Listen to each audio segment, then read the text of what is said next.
Sahabat Kompas.com, Rusia mengajukan usulan resolusi damai ke Dewan Keamanan Perserikatan Bangsa-Bangsa atau DKPBB pada Selasa 15 Maret 2022. Usulan ini menuntut perlindungan bagi warga sipil di Ukraina yang berada dalam situasi rentan. Resolusi ini pun mendukung seruan dari Sekretaris Jenderal PBB Antonio Guterres untuk berdialog dan bernegosiasi. Adapun draft resolusi Rusia ini diedarkan setelah Prancis dan Meksiko mengumumkan resolusi kemanusiaan di Ukraina. Dalam resolusi tersebut, Prancis dan Meksiko menuntut penghentian segera mengenai permusuhan dan menyesalkan konsekuensi yang mengerikan dari konflik itu. Namun, tuntutan dalam rancangan resolusi yang diusulkan kedua negara tersebut tidak ada dalam resolusi yang diusulkan Rusia. Terkait hal ini, Duta Besar Rusia untuk PBB Vasily Nebenzia menyebut bahwa resolusi tersebut sedang dalam tahap final. Ia pun menyebut masih ada peluang bagi DKPBB untuk mengadopsi resolusi kemanusiaannya. As you know, France and Mexico came with a humanitarian resolution on the situation in Ukraine.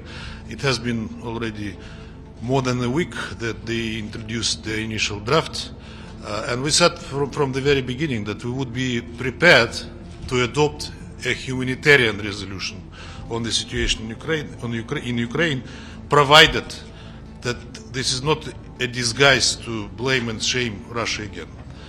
I think that the chances are still there, and that's why we will put forward our own draft, which is humanitarian, and we will put it into the blue shortly, and we'll see whether the Security Council can or cannot fulfill its mission.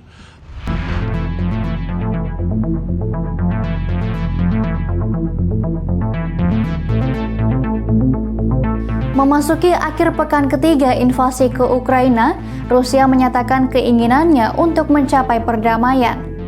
Kepala negosiator Rusia Vladimir Medinsky mengungkapkan pembicaraan dengan Ukraina berjalan sulit dan lambat.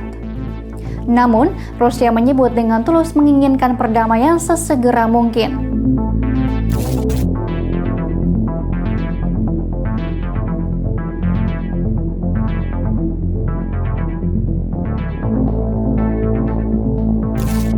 Sementara itu, Menteri Luar Negeri Rusia Sergei Lavrov mengatakan bahwa Presiden Rusia Vladimir Putin telah berbicara tentang netralitas dan jaminan keamanan Ukraina. Ia menyebut bahwa beberapa bagian dari kesepakatan hampir disepakati oleh Ukraina.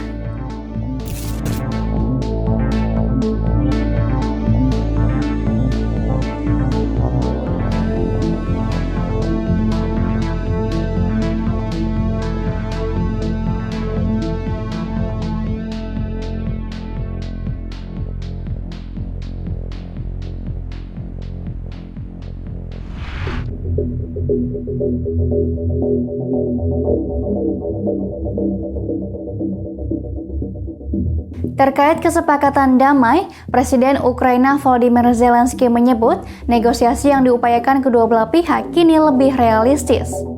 Sebelumnya, Zelensky menyatakan bahwa Ukraina akan menghentikan tujuannya untuk bergabung dengan NATO. Namun, ia menyebut masih memerlukan waktu agar keputusan yang ditetapkan bersama Rusia dapat sesuai dengan kepentingan Ukraina. Це важливо. Складно, але важливо, тому що будь-яка війна завершується угодою. Зустрічі тривають.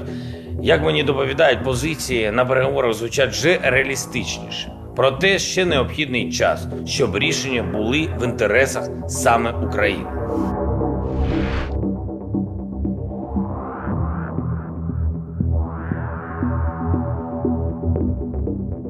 Adapun, pembicaraan mengenai netralitas Ukraina telah dirundingkan dalam beberapa waktu belakangan. Pihak Rusia pun sempat menyebut bahwa Ukraina hampir menyetujui kesepakatan netralitas tersebut. Juru bicara Kremlin Dmitry Peskov menyebut netralitas Ukraina dapat dianggap sebagai opsi kompromi. Этот вариант, который действительно сейчас обсуждается и который может рассматриваться как альтернативный компромисс. Berbeda dengan pernyataan Rusia, Ukraina akhirnya menolak untuk mengadopsi status netral seperti Swedia. Swedia sendiri bukanlah anggota NATO, tetapi telah menjadi mitra aliansi selama 30 tahun. Oleh sebab itu, Ukraina menyatakan ingin keamanannya dijamin oleh pasukan internasional. Negosiator Ukraina Mikhailo Podolyak menyebut pihaknya ingin perjanjian keamanan yang tidak akan goyah jika terjadi serangan ke Ukraina.